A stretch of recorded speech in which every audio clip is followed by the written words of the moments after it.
Pattaya bus terminus থেকে এখন আমরা হোটেল অবধি যাচ্ছি। আমাদের হোটেল হচ্ছে ট্রাভেল লজ।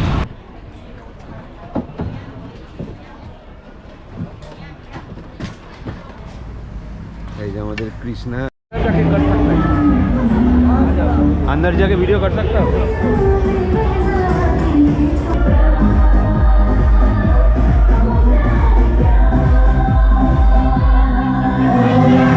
তো যেটা বলছিলাম, এখানে সব খুললা হোটেলগুলোতে কোনো বাধা নিষেধ নেই, যে যখন যাকে পারছে আনছে, রাত কাটাচ্ছে, কোনো ব্যাপার না। তো যারা মোটামুটি সিঙ্গেল আছে, হ্যাঁ, যাদের গার্লফ্রেন্ডের অভাব আছে, তারা চলে আসো থাইল্যান্ড। গার্লফ্রেন্ড পেতে বেশি সমস্যা হবে না। ওয়াকিং স্ট্রিটে সেটা কি দেখছি, তো মাথা খারাপ, দেখো আস্ত কুমিরের মাথা।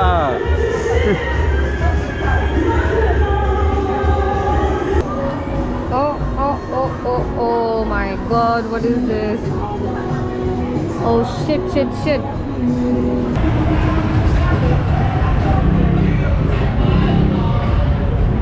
এই যে আমরা এখন নিয়েছি মিক্সড ফ্রুট। এখানকার ফ্রুটসটাই সব থেকে বেশি ভালো লেগেছে আমাদের। তো আজ 1 সেপ্টেম্বর 2023, থাইল্যান্ডে আজ আমাদের পঞ্চম দিন, আর এখন সময় ঠিক সকাল 6টা। এখন আমরা আমাদের ফুকেটের হোটেল থেকে চেক আউট করে বেরিয়ে পড়েছি ফুকেট ইন্টারন্যাশনাল এয়ারপোর্টের উদ্দেশ্যে। আমি এই ক্যাব বুক করেছি বোল্ট অ্যাপে। থাইল্যান্ডে ক্যাব বুক করার জন্য আপনারা গ্র্যাব আর বোল্ট এই অ্যাপ দুটো ইউজ করতে পারেন। তো আমরা এখন যাব প্রথমে ব্যাংকক, অ্যান্ড দেন ব্যাংকক থেকে বাসে করে যাব পাটায়া। এখানে অনেকের মনে প্রশ্ন আসতে পারে, আমি ডাইরেক্টলি ফ্লাইটে ফুকেট থেকে পাটায়া কেন যাচ্ছি না? তো এই প্রশ্নের উত্তর হলো, আমি যখন ফ্লাইট বুক করেছিলাম তখন ফুকেট থেকে পাটায়া ডিরেক্ট ফ্লাইট একটু কস্টলি ছিল। তাই আমি দেখলাম যদি আমি ব্যাংকক হয়ে বাসে করে পাটায়া যাই তাহলে খরচ অনেকটাই কম পড়বে। তাই এই সিদ্ধান্ত।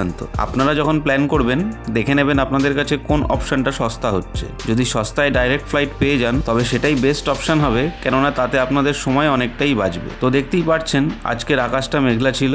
এই সুন্দর ওয়েদারে আমরা হিন্দি গান শুনতে শুনতে এগিয়ে চললাম আমাদের গন্তব্যের উদ্দেশ্যে।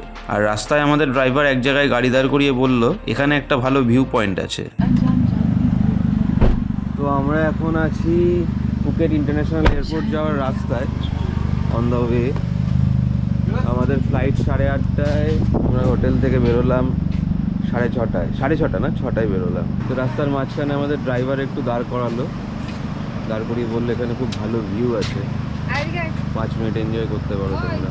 তো ভিউ পয়েন্টে মিনিট 5 কাটিয়ে আমরা আবার রওনা হলাম, আর সঠিক সময়ে পৌঁছে গেলাম এয়ারপোর্টে। আর আমাদের এই চলার পথে সঙ্গ দিয়েছিল হালকা ইলশেগুড়ি বৃষ্টি। তো এয়ারপোর্টে পৌঁছেই আমরা প্রথমে ব্রেকফাস্ট সেরে নিলাম, যেটা আমাদের হোটেল থেকেই প্যাক করে দিয়েছিল আমাদের জন্য। তো এখন এয়ারপোর্টে বসে আমরা ব্রেকফাস্টটা সেরে নেবো, এটা আমাদের প্যাক করে দিয়েছে হোটেল থেকেই। খুবই ভালো সার্ভিস ছিল হোটেলটাতে। তোমাদের আমি রেকমেন্ড করবো তোমরা এসে প্যাটং বিচের পাশেই সিভি হোটেলে থাকতে পারো, খুব ভালো সার্ভিস কিন্তু ওদের। তো আমাদের ফ্লাইট তার সঠিক সময় অর্থাৎ ঠিক সকাল 8:30তেই রওনা হলো ব্যাংককের উদ্দেশ্যে।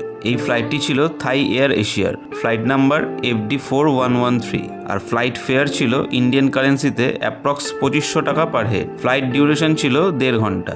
যদিও নির্ধারিত সময়ের কিছুটা আগেই আমাদের ফ্লাইট ব্যাংককে ল্যান্ড করে যায়। আর এয়ারপোর্ট থেকে আমরা ক্যাব নিয়ে সরাসরি চলে আসি মোচিত বাস টার্মিনাসে। আচ্ছা, সো এখন আমরা চলে এসেছি মোচিত বাস টার্মিনাসে। আজকে সকালে আমাদের ফ্লাইট ছিল ফুকেট থেকে ব্যাংককের সুবর্ণভূমি এয়ারপোর্টে। তো সুবর্ণভূমি এয়ারপোর্টে নেমে আমাকে আসতে হলো এখানে মোচিত বাস টার্মিনাসে। এখান থেকে আমাদের পাটায়ার উদ্দেশ্যে রওনা দেবো এখন বাস বুক করে। মিনি বাস বুক করা যাবে এখান থেকে। অ্যাকচুয়ালি ব্যাংকক থেকেও, অর্থাৎ ব্যাংককের সুবর্ণভূমি এয়ারপোর্ট থেকেও তোমরা ডিরেক্ট গাড়ি নিয়ে চলে যেতে পারো পাটায়া, কিন্তু সেক্ষেত্রে ভাড়াটা অনেক বেশি। তো যার কারণে আমাকে এখন আসতে হলো মোচিত বাস টার্মিনাসে। এখান থেকে খুবই কম ভাড়ায়, অর্থাৎ ট্যাক্সির তুলনায় অনেকটাই কম ভাড়া হবে। আর ট্যাক্সিতে করে যদি আমরা দুজন যেতাম এখন পাটায়াতে, তাহলে প্রায় 1500 বাট নিয়ে নিত ট্যাক্সি। এই হচ্ছে মোচিত বাস টার্মিনাস। এটা যদি বাস টার্মিনাস হয় ভাবো, তো এয়ারপোর্টের থেকে কিছু কম মনে হচ্ছে না। এটা হচ্ছে এই বাস টার্মিনাসের 2nd ফ্লোর। আমাদের যেতে হবে এখন 1st ফ্লোরে। তো এই আমাদের বাস, এই বাসে করে এখন আমরা পাটায়া যাব। এখানে এখন টিকিট চেকিং চলছে। টিকিট চেকিং হয়ে গেলে লাগেজগুলো এখানে তুলে দেবো, তারপর পাটায়ার উদ্দেশ্যে রওনা হবো। আর পাটায়ার টিকিট আমাদের নিল পার হেড 131 বাট করে।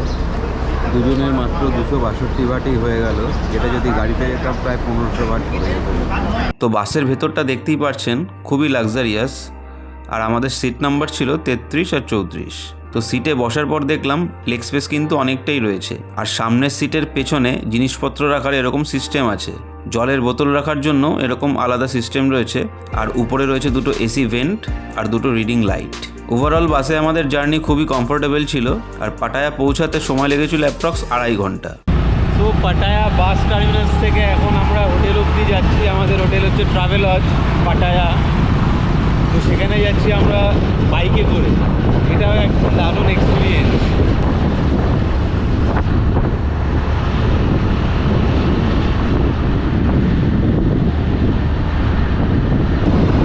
দেশের মাটিতে এসে বাইকটাও চড়া হয়ে গেল।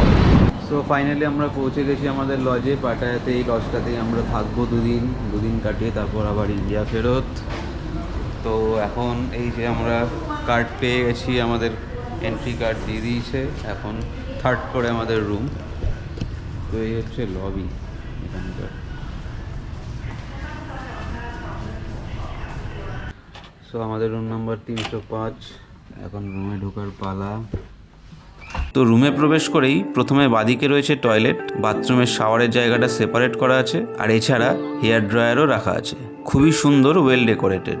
এখানে দুটো জলের বোতল রয়েছে কমপ্লিমেন্টারি। এখানে চায়ের কাপ, চা, কফি, মিল্ক পাউডার এসবের স্যাশে রাখা আছে। আর একটা কফি মেকারও রয়েছে। আর নিচে রয়েছে একটা মিনি ফ্রিজ। তো রুমে কিছুক্ষণ রেস্ট করে আমরা সন্ধ্যায় বেরিয়ে পড়েছিলাম পাটায়ার বিখ্যাত ওয়াকিং স্ট্রিট এক্সপ্লোর করতে।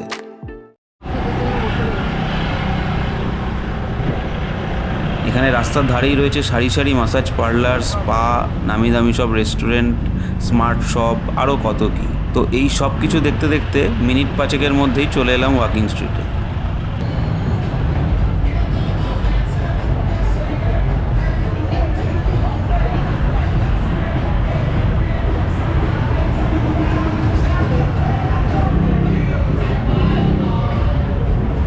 তো এখন আমরা চলে এসেছি পাটায়ার বিখ্যাত ওয়াকিং স্ট্রিটে। এখন এই পাটায়ার ওয়াকিং স্ট্রিট আমরা এক্সপ্লোর করবো। শুনেছিল এখানে অনেক কিছুই হয়, দেখা যাক কি কি দেখা যায়। এই ওয়াকিং স্ট্রিটে রাত নামলেই চারিপাশে মানুষজনের রঙিন জীবন উপলব্ধি করতে পারবে। আর দেখেই বুঝতে পারছেন এই জায়গাটা অবশ্যই কিন্তু প্রাপ্তবয়স্কদের জন্য। এখানে চারিপাশে চলছে লাউড মিউজিক, ডান্স, মদ্যপান, ধূমপান, আরও অনেক কিছু। সব কিছু কিন্তু ভাষায় প্রকাশ করে বোঝানো পসিবল, আপনারা দেখেই আন্দাজ করে নিন। আর এই ওয়াকিং স্ট্রিটেই কিন্তু রয়েছে অদ্ভুত সব খাবার দাবারও। কী সেই খাবার দাবার দেখে নিন। ওয়াকিং স্ট্রিটে সেটা কি দেখছি, এ তো মাথা খারাপ, এ তো আস্ত কুমিরের মাথা।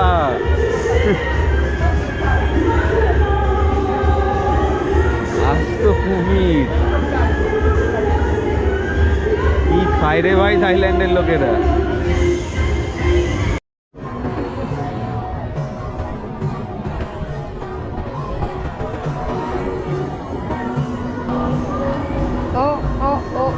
Oh my god, what is this? Oh shit.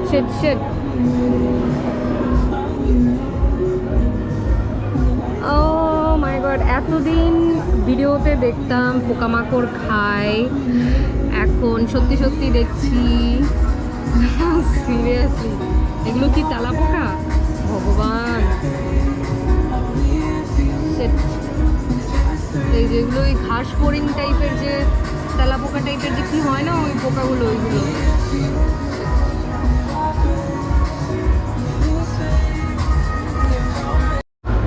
তো এখানে ওয়াকিং স্ট্রিটে এসে আমরা কি খাবো ঠিক করতে পারছিলাম না। তো সেটা ঠিক করলাম মিক্সড ফ্রুটস খাই। তো মিক্সড ফ্রুট 1 প্লেট 80 বাট নেবে বললো, একটা অর্ডার করলাম। তো এই যে কাটিং চলছে। হাই, এই যে আমরা এখন নিয়েছি মিক্সড ফ্রুট। এখানকার ফ্রুটসটাই সব থেকে বেশি ভালো লেগেছে আমাদের। মিক্সড ফ্রুট আছে, এখানে ওয়াটারমেলন আছে, ম্যাঙ্গো আছে, আর পাইনাপেল আছে। আর কিছু আছে? আর কিছু নেই, অনেকটাই দিয়েছে। ইয়েস। তো এটা এখন আমরা খাবো, তারপরে একটুখানি স্ট্রিটে ঘোরাফেরা করবো। তো ওয়াকিং স্ট্রিটে এসে দেখলাম এখানে একটা ইন্ডিয়ান ক্লাবও রয়েছে, দ্য নিশা ক্লাব। जाके कर सकते हैं, अंदर जाके वीडियो कर सकते हो।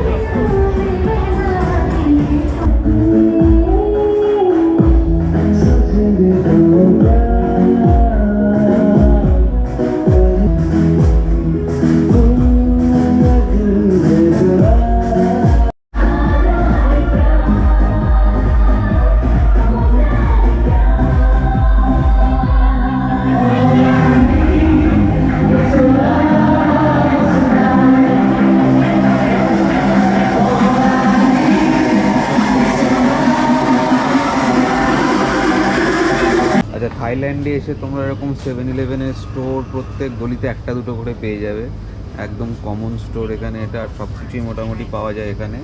তবে এসে যদি তোমাদের কোনো কিছু ভাষা দেখতে বুঝতে অসুবিধা হয়, সেক্ষেত্রে তোমরা কি করতে পারো, তোমাদের মোবাইল ফোনটা বার করবে, ইন্টারনেট অন রাখবে, আর গুগল লেন্স খুলবে। গুগল লেন্স খুলে ট্রান্সলেটে যাবে, ট্রান্সলেটে গিয়ে এখানে যখন ধরবে দেখবে, দেখো নাম শো করে দিচ্ছে, দেখেছো, ইনস্ট্যান্ট পরিজ। এটা হচ্ছে ইনস্ট্যান্ট পরিজ।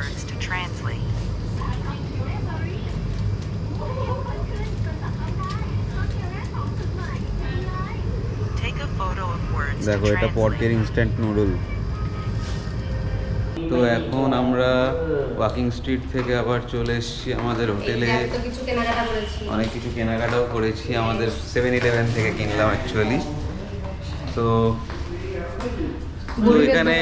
এখানে একটা কথা বলি, এখানে থাইল্যান্ডে 4-5 দিন কাটিয়ে যা বুঝলাম, এখানে মোটামুটি সব কিন্তু খুললাম। হ্যাঁ, বাকিটা তোমরা বুঝে নাও আমি কি মিন করছি। ওকে, কই আসো লিফট, বাকিটা তোমরা বুঝে নাও। আচ্ছা, লিফটের সিস্টেমটা দেখাই। প্রথমে এটা টাচ করাতে হবে, তারপর ক্লোজ। আমাদের রুম 3 নম্বর ফ্লোরে, কয়েক সেকেন্ডের মধ্যেই চলে যাবে 3 নম্বর ফ্লোরে। তো যেটা বলছিলাম, এখানে সব খুললা। হোটেলগুলোতে কোনো বাধা নিষেধ নেই, যে যখন যাকে পারছে আনছে, রাত কাটাচ্ছে, কোনো ব্যাপার না। আর ওয়াকিং স্ট্রিটে তো দেখেইছো কি হয়। তো যারা মোটামুটি সিঙ্গেল আছে, হ্যাঁ, যাদের গার্লফ্রেন্ডের অভাব আছে, তারা চলে আসো থাইল্যান্ড, গার্লফ্রেন্ড পেতে বেশি সমস্যা হবে না। এই যেখানে। তো এই ভিডিওটা আমি এখানেই শেষ করছি। নেক্সট দিন আমরা গেছিলাম পাটায়ার বিখ্যাত টাইগার পার্ক আর ফ্লোটিং মার্কেট ঘুরতে। তো সেই ভিডিও নিয়ে হাজির হব পরবর্তী পর্বে। সবাই ভালো থাকবেন, সুস্থ থাকবেন। এই যে আমাদের কৃষ্ণা।